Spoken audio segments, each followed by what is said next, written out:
প্রিয় দর্শক, আমন্ত্রণ।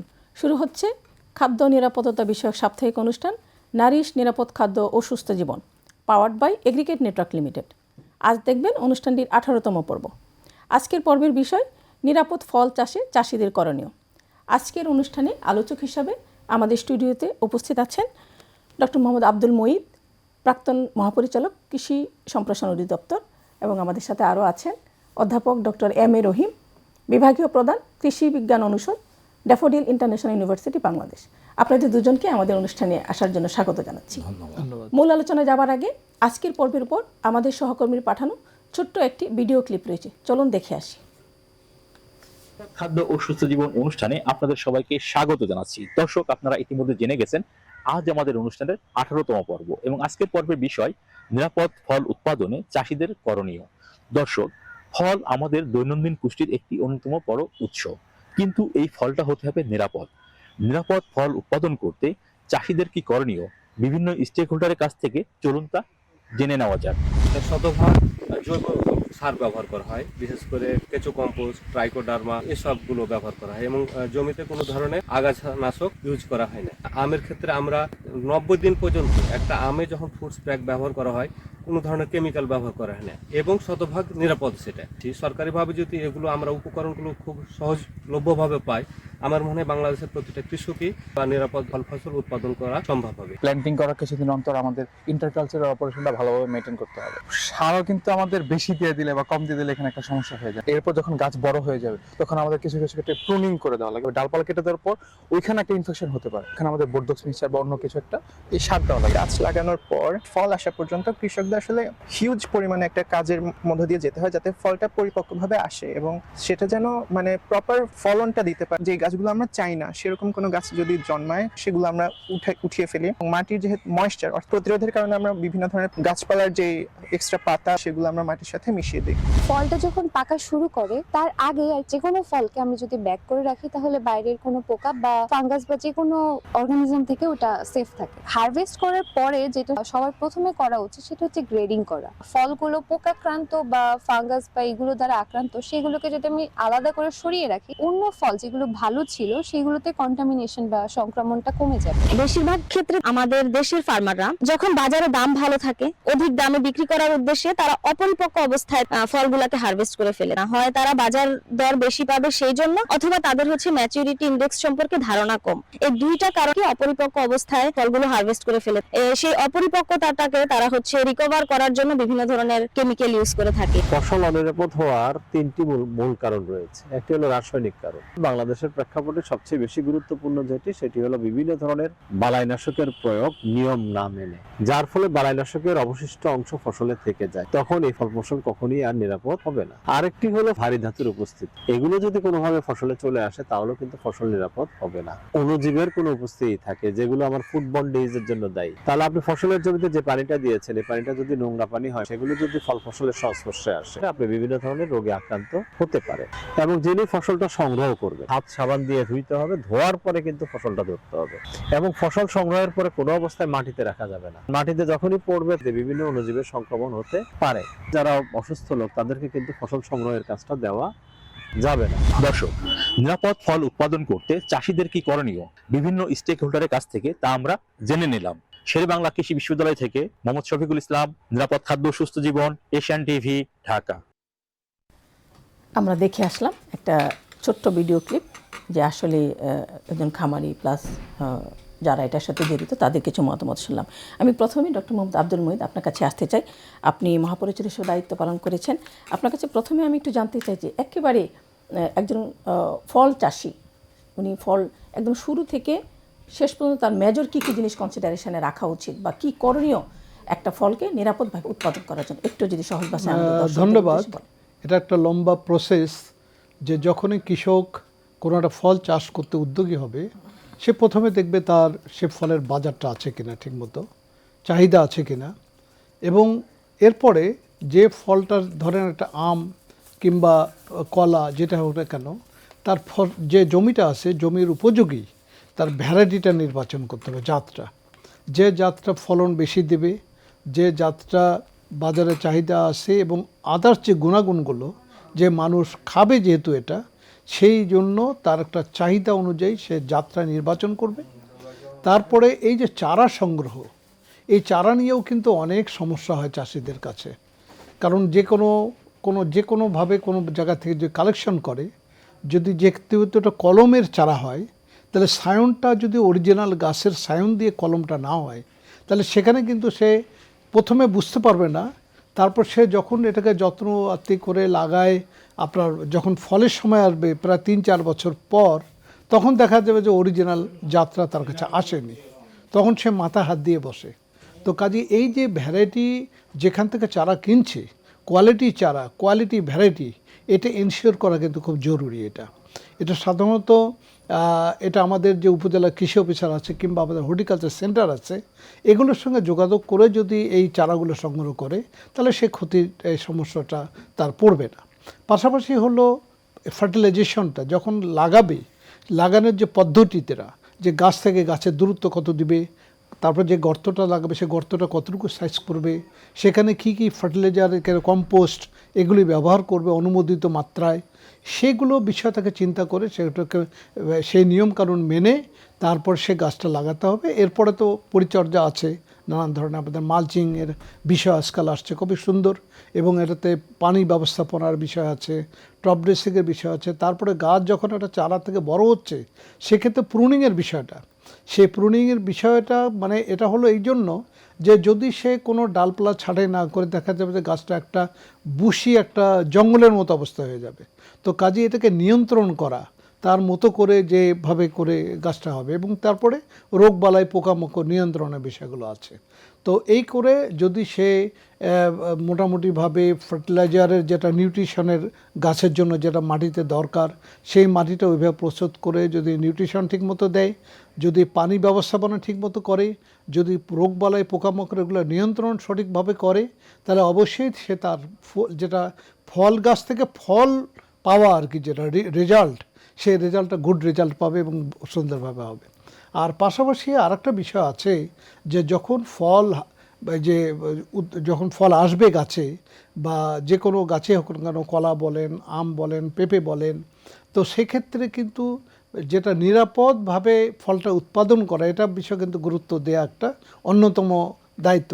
অনেক ক্ষেত্রে কৃষকরা যেটা জুডিশিয়াল ইউজ অফ পেস্টিসাইড, আমার পোকামাকড় লাগবে, পেস্টিসাইড দিতেই হবে, তাহলে সেখানে অনুমোদিত মাত্রা এবং সঠিক বালাইনাশক এটা নির্বাচন করা কিন্তু জরুরি। এটা ধন্যবাদ।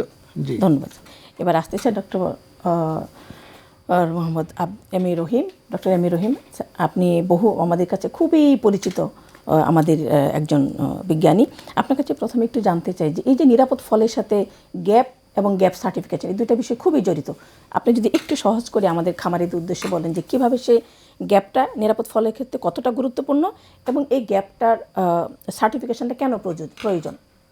হ্যাঁ, ধন্যবাদ ডক্টর তাসলিমা। এটা খুবই মানে গুরুত্বপূর্ণ এই যে gap, good agriculture practice. Good agriculture practice আমাদের ডিই বা আমাদের বিভিন্ন গবেষণা প্রতিষ্ঠান বা সরকার থেকে কিন্তু অলরেডি বাংলা গ্যাপ আমরা কিন্তু করেছি। আমরা এর আগে সার্ক গ্যাপ বা গ্লোবাল গ্যাপ বিভিন্ন রকম ফলো করে কিন্তু আমি কমিটিতে ছিলাম, করেছি এবং পাশও হয়েছে এখন কিন্তু ঘটনা হচ্ছে যতই গ্যাপ নিয়ে আমরা আলোচনা করি, ফার্মার্স কিন্তু তাদের ট্রেডিশনের বাইরে যেতে চায় না।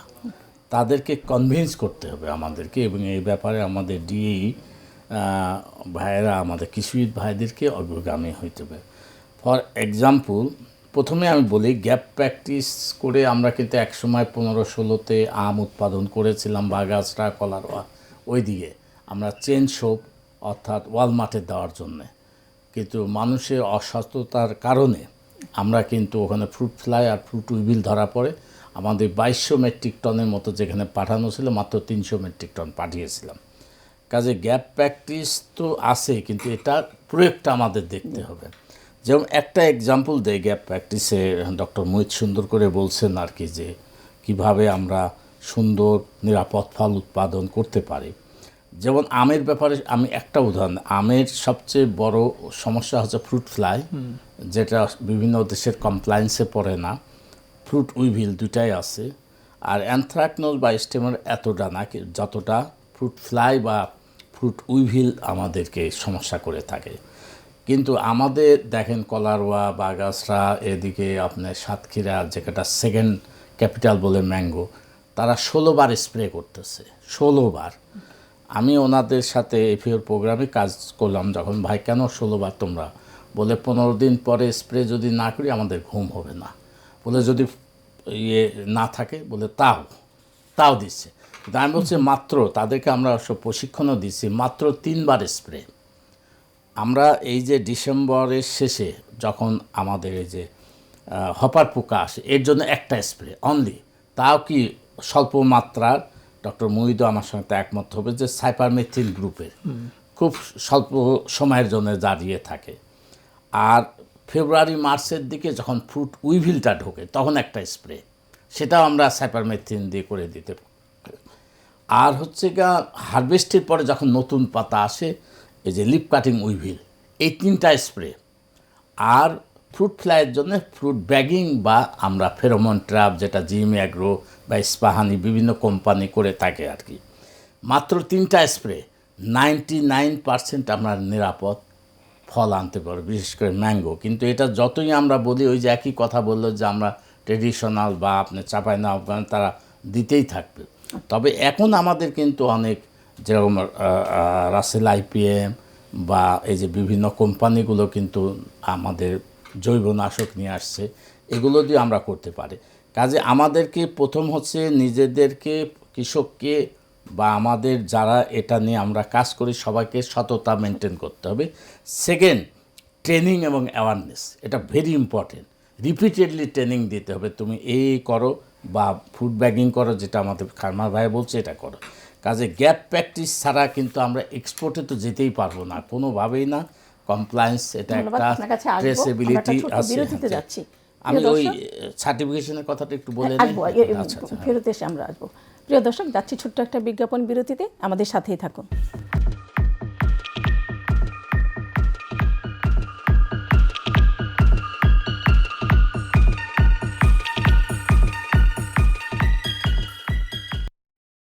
নারিশ পোল্ট্রি ফিড পুষ্টি সমৃদ্ধ প্রাণী খাদ্য।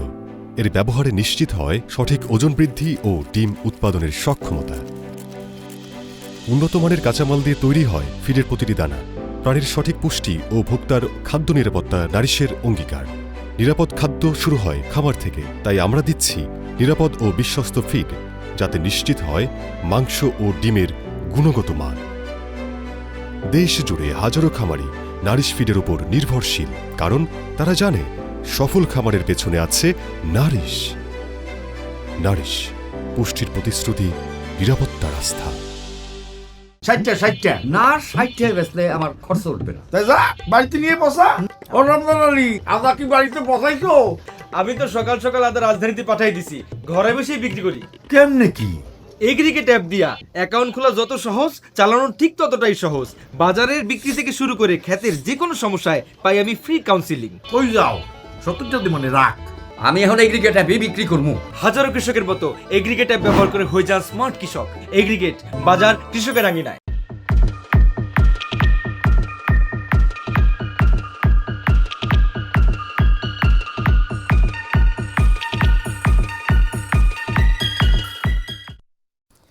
প্রিয় দর্শক, বিরতির পর আবারও আমন্ত্রণ। আপনারা দেখছেন নারিশ নিরাপদ খাদ্য ও সুস্থ জীবন, powered by aggregate network limited. শুধু দর্শক, বরাবরের মতো এবারও আপনাদের জন্য স্ক্রিনে দেওয়া একটি কুইজ রয়েছে। কুইজের সঠিক উত্তরটি স্ক্রিনে দেওয়া হোয়াটসঅ্যাপ নম্বরে পাঠিয়ে দিন আগামী বুধবারের মধ্যে। সঠিক উত্তরদাতাদের মধ্য থেকে সেরা 3 জনের জন্য রয়েছে আকর্ষণীয় পুরস্কার। আমরা ছিলাম যে গ্যাপের চ্যালেঞ্জগুলো কোথায় এবং সার্টিফিকেশনটা এবং গ্যাপ কোথায় জড়িত, বা কীভাবে আমরা এটাকে আরও বাস্তবায়ন করতে পারি। আসলে গ্যাপ ছাড়া আমাদের উপায় নেই, নিরাপদ যে কোনোভাবেই হোক আমাদেরকে এটাতে ইমপ্লিমেন্টেশনে আমার মনে সম্মিলিতভাবে, শুধু কৃষক না, এখানে আমাদের কৃষিবিদ ভাইয়েরা অর্থাৎ এগ্রিকালচার এক্সটেনশন বা ইনপুট সাপ্লাই যারা করে তারা, বা বিভিন্ন এনজিও, তারাও কিন্তু সম্মিলিতভাবে এগিয়ে আসতে হবে। আরেকটা হচ্ছে আমরা যে দিচ্ছি, ট্রেনিং দিচ্ছি, আবার গ্যাপ প্র্যাকটিসটাকে যে আমরা করতেছি, বা আমরা কাউকে সার্টিফিকেট দিছি, এবং সার্টিফিকেট তো সাধারণত আমরা মনে করি ডিএই অথরিটি সার্টিফিকেট দেওয়া, সার্টিফিকেট দিলেই হবে না, এটাতে ফলো আপ করতে হবে যে আসলে ফার্মার্স ওটা করতেছে কি না, বা এটা যে আমি সার্টিফিকেট দিচ্ছি ওই সার্টিফিকেট অনুযায়ী ফার্মার্স মার্কেটিং করতেছে কি না বা করতে, না হলে কিন্তু যেই সেই থেকে যাবে, যেটা হয় আমাদের আর কি। আমরা ট্রেনিং দিই, দেখা যাচ্ছে কৃষক তার কৃষকের মতো করে থাকে। এই ব্যাপারে আমাদেরকে মনিটরিং খুবই স্ট্রংলি করতে হবে। আমাদের কৃষি সম্প্রসারণ অধিদপ্তর বা সরকারের অন্য অন্য সংস্থা যারা আছে, কাজে gap certification important for export or domestic কনজামশনের জন্যে। আর কিছু আমাদের মিসনোমার আছে, সেগুলোকে আমাদের কিন্তু দূর করতে হবে, যে ওষুধ দিলেই যে সেটা অনিরাপদ এটা কিন্তু না। এটার ব্যাপারে আমাদেরকে বলতে হবে। ওয়ার্ল্ডে যেরকম পিডি আছে, প্রিভেনশন ফুড অ্যাডাল্ট্রেশনের যে আছে, ওখানে 200 ppm পর্যন্ত আম বা কলা পাকানোর ইথিলিন ব্যবহার করা যাবে। আমরা যখনই যাচ্ছি দেখা যায় ল এনফোর্সমেন্ট এজেন্সি তারা আমাদেরকে সমস্যা করতেছে, কিন্তু অনেক কলা বা অনেক আম পাকানো যায়, কিন্তু ওখানে একটা শর্ত আছে, must be on matured fruits. কাজে এগুলো করে কিন্তু আমরা মার্কেটটাকে নিরাপদ করে আনতে পারবো। তবে সার্টিফিকেশন ইজ ইম্পর্টেন্ট, এবং সার্টিফিকেশন অনুযায়ী কৃষক বাজারজাত যদি করে, তাহলে আমরা যারা ভোক্তারা অবশ্যই আমরা 2 টাকা বেশি দিয়ে, কারণ এখানে রিটার্নেরও ব্যাপার আছে কৃষকের, কারণ কৃষক গ্যাপ করতে গেলে ওই যে এক্সট্রা কিছু খরচ করতে হবে, সেটা তো তাকে আনতে হবে। তো যখন আমরা একটা কোম্পানি বা একটা অথরিটির থেকে সার্টিফিকেশন পাবো, মানুষ কিন্তু পয়সা দিতে রাজি। সুপার মার্কেটে তেমন বহুত দামে জিনিস কিনতেছে। কাজে সার্টিফাইড জিনিস যদি ফার্মার্সের মাধ্যমে আমরা আনতে পারি, অবশ্যই আমরা দাম বেশি পাবো, ফার্মার্স এনকারেজ করবে। কাজে সার্টিফিকেশন ইজ ভেরি ইম্পর্টেন্ট। জি, ধন্যবাদ আপনাকে। আবার একটু আসতে চাই ডক্টর মোহাম্মদ আব্দুল মুদা আপনার কাছে, যে আমরা শুনলাম যে আসলে গ্যাপ খুবই দরকার, সার্টিফিকেশনও খুব দরকার, বাট এখানে আদার্স যে স্টেক হোল্ডার তাদের ভূমিকাটা খুবই গুরুত্বপূর্ণ। আপনার কাছে প্রথমে আমি একটু জানতে চাই যে এই যে নিরাপদ বা উন্নত জাতের ফল উৎপাদন, সংগ্রহ বা বিপণনের ক্ষেত্রে লাভজনক বিপণন এবং নিরাপদ উপায়ে বিপণন, সেটা করতে গেলে আদার্স স্টেক হোল্ডারদের ভূমিকাটা কী হওয়া উচিত? ধন্যবাদ, সুন্দর কোশ্চেন করেছেন। আসলে স্যার যেটা বলতেছিলেন যে আমাদের গ্যাপ সার্টিফিকেট করার জন্য বা গ্যাপ ফলো করার জন্য কৃষকের কিন্তু এক্সট্রা অনেক খরচ হয়ে যায়, তার প্রোডাক্টের ভ্যালুটা অনেক বেড়ে যায়। কিন্তু আমাদের যারা কনজিউমার, যারা ভোক্তা, তাদেরকে একটু বুঝতে হবে এবং সেই সার্টিফাইড যে প্রোডাক্টটা নিরাপদ প্রোডাক্ট একটু বেশি দামে কিনতে হবে। এটা মাইন্ড সেট আপের বিষয়। আমরা যদি ইউরোপিয়ান বা কোনো অ্যাডভান্স কান্ট্রিতে, ডেভেলপ কান্ট্রিতে দেখি, তাদের শোরুমে কিন্তু দেখা যায় যে এটা হলো বেশি দাম একই জিনিস, ডিমই ধরেন একটা প্রোডাক্ট বা একটা আম ধরেন, এটার দাম বেশি, এটার দাম কম। কেন দাম কম বেশি? যেটা কেমিক্যাল দিয়ে প্রোডাকশন করা, এটা হলো গ্যাপ ফলো করে অর্গানিক ওয়েতে করা। তো এই যে বিষয়টা, তখন মানুষের যে যারা পার্সেজার, ওরা কিন্তু মাইন্ড সেট আপ, তারা বেশি দামে হলেও নিরাপদটা কিনবে। বাংলাদেশে যে এরকম ভোক্তা নাই, অনেক ভোক্তা আছে, তারা চায় যে আমি নিরাপদভাবে ফল পেতে চাই।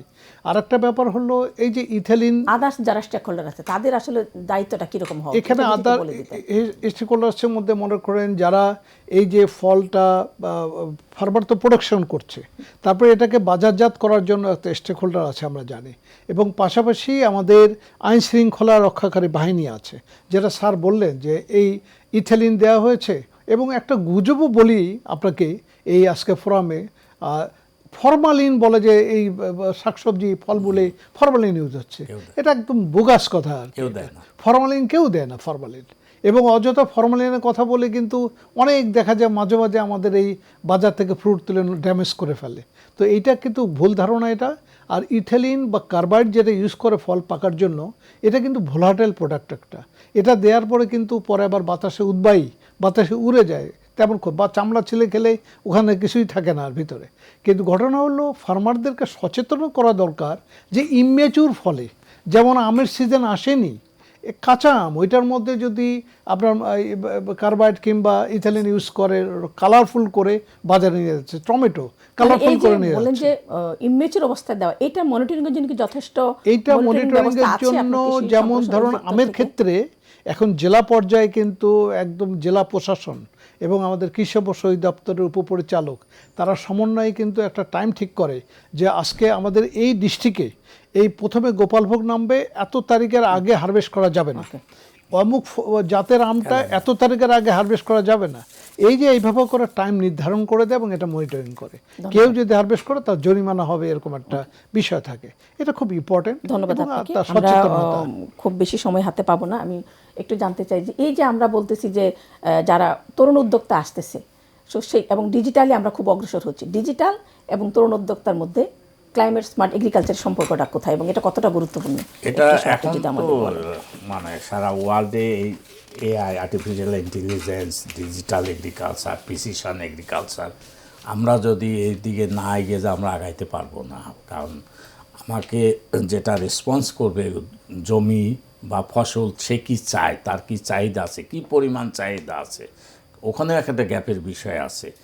আর আরেকটা জিনিস ক্লিয়ার হওয়ার দরকার যে নিরাপদ বলতে কিন্তু নো ফার্টিলাইজার, নো পেস্টিসাইড তা না, judicial application and timely application, যে অ্যাপ্লিকেশনের ফলে ফল বা সবজি বা প্রোডাক্টটা যাতে আমার না হয়, মানে ইনফেকশন বা দূষিত না হয়, সেটাই করতে হবে।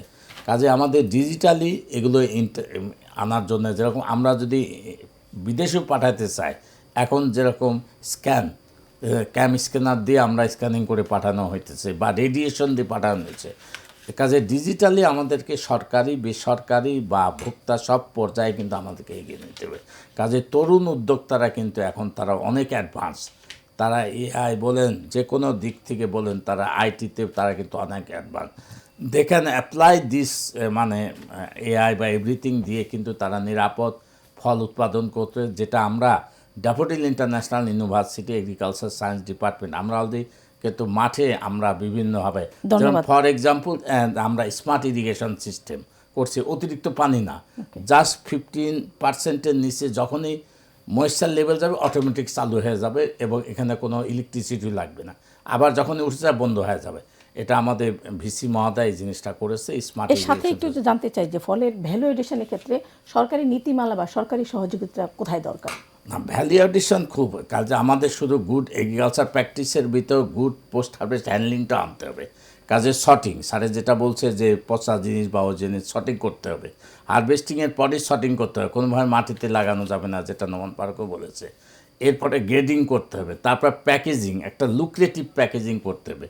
আপনি যান মেরিডিয়ান আম, এই আম্রপালি আমি দেখা যাচ্ছে 400 টাকা 500 টাকা কেজি, কেন? সুন্দর একটা প্যাকেজিং করে গ্রেডিং করে সুন্দরটা দিচ্ছে, অথচ আপনি বাজারে গেলে দেখুন 50 টাকা কেজি পাইতেছে। শুধু একটু সামান্য অ্যাডিশনাল এখানে ভ্যালু অ্যাড করে জিনিসটাকে মার্কেটিং করে তারা কিন্তু অনেক ইনকাম। তেমনি আমাদেরকে ওইভাবে ট্রেনিং দিতে হবে, সব কিছুতে কিন্তু আমাদের স্পেশালি ট্রেনিং দিতে হবে এবং অ্যাওয়ারনেস ক্রিয়েট করতে হবে ইন অল রেসপেক্ট। একটু ডক্টর মুহিত আপনার কাছে আবারও আসতে চাই যে এই যে ভ্যালু এডিশন বলছিলেন রহিম স্যার, এখানে আসলে যে বেসরকারি উদ্যোক্তারা, বেসরকারি খাত কীভাবে আসলে আরও এগিয়ে আসতে পারে আমাদের এই নিরাপদ ফল এবং ভ্যালু এডিশনের ক্ষেত্রে খামারিদের সহযোগিতা করার জন্য? না, ধন্যবাদ। নিরাপদ ফলের ক্ষেত্রে তো স্যার বললেনই যে গ্যাপ প্র্যাকটিস এবং আমাদের বিভিন্ন ফেরোমন ট্র্যাপ কিংবা বেগিং করে নিরাপদ ফল করার অনেক প্রযুক্তি আছে, এগুলি ফার্মাররা গ্রহণ করতে পারে। তবে এখানে অ্যাওয়ারনেস ক্রিয়েশন, ট্রেনিং, প্রশিক্ষণের মাধ্যমে এটাকে তাদের মধ্যে সেই প্রযুক্তিগুলো হস্তান্তর করতে হবে। কিন্তু ভ্যালু এডিশনের ক্ষেত্রে যেমন ধরুন কাঁঠাল, আমাদের প্রচুর পরিমাণে কিন্তু কাঁঠাল উৎপাদন হয় দেশে এবং কাঁঠালের দামও খুব কম। কিন্তু আপনি সেম জিনিসই আপনি থাইল্যান্ডে যান, প্যাকেটের মধ্যে ড্রাইড আপনার পাবেন, কাঁঠাল পাবেন এবং সেটা অনেক দামে বিক্রি করছে। তা আমরা তো এটা করতে পারি। বেসরকারি উদ্যোক্তারা যদি আসে, ইন্ডাস্ট্রিয়ালিস্টরা চলে আসে, তারা কিন্তু এরকম আম অথবা কাঁঠাল ড্রাই করে, প্রসেসিং করে, প্যাকিং করে শুদ্ধভাবে এগুলি বাজারে দিতে পারে। তাছাড়া জ্যাম, জেলি, এগুলো তো আছেই। যে এই নিরাপদ ফল উৎপাদনের ক্ষেত্রে কৃষকদের কি করা উচিত না, এক সেকেন্ডে একটু করে বলে দেন। আচ্ছা, যেটা উচিত না সেটা হলো অযাচিতভাবে, যত্রতত্রভাবে কীটনাশক নিজেরাই নির্বাচন করে স্প্রে করা উচিত না। এটা কৃষি সম্প্রসারণ দপ্তরের যারা মাঠকর্মী আছে তাদের সঙ্গে জিজ্ঞাসাবাদ করে এবং অনুমোদিত মাত্রায় এটাকে প্রয়োগ করা, এটা হলো জরুরি। হ্যাঁ, আমি একমত। আসলে কৃষি অফিসারদের সঙ্গে পরামর্শ করে কৃষক ভাইরা যেন তারা তাদের ফল উৎপাদন করে। ধন্যবাদ আপনার দুজনকে, ধন্যবাদ শত ব্যস্ততার মাঝে আমাদেরকে সময় দেওয়ার জন্য। প্রিয় দর্শক, গুজব, ভুল বা আংশিক কোনো ধারণা নয়, বরং সমাজের বাস্তব প্রেক্ষাপট এবং বিজ্ঞান ভিত্তিক তথ্যের মাধ্যমে সমাজের মানুষকে সচেতন করাই হলো এই অনুষ্ঠানের মূল লক্ষ্য। দেখা হবে আগামী অনুষ্ঠানে একই সময়ে অন্য কোনো বিষয়। সে পর্যন্ত সবাই ভালো থাকুন। আল্লাহ হাফেজ।